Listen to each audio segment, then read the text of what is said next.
in Edmond, Oklahoma. There used to be a homeless man that cruised downtown Edmond on his bike. He was admired by the community and was always up to chat or share pleasantries.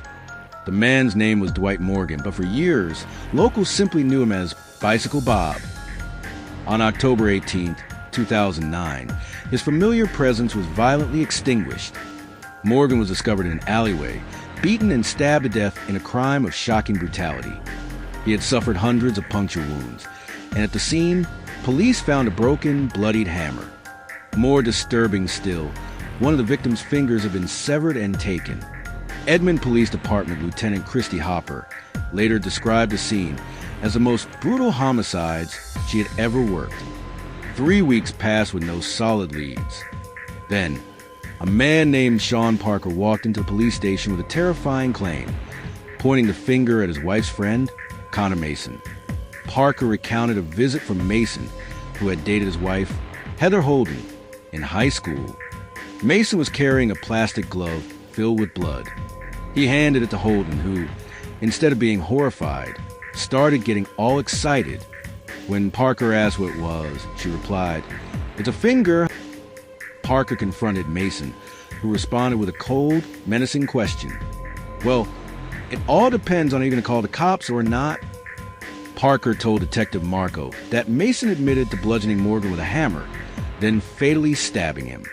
He said Mason took the finger for Holden as an unspeakably sick love offering. When questioned, both Holden and Mason denied any involvement. Parker then agreed to wear a wire and spoke to his wife. When he confronted her about the severed finger, she said, "I think you're jealous because Connor did this for me." Investigators then brought in Mason's friend and former roommate, Thomas Jens. The next morning, Jens returned to the police station with the key to the mystery. Jens said he was with Mason the night of the murder. Mason asked his friend to drive him to an old apartment near the crime scene.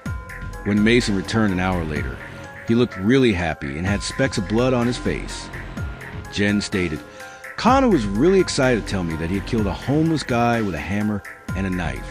He had gone to Walmart and bought a buck knife." Jens also confirmed seeing the plastic glove with the victim's finger.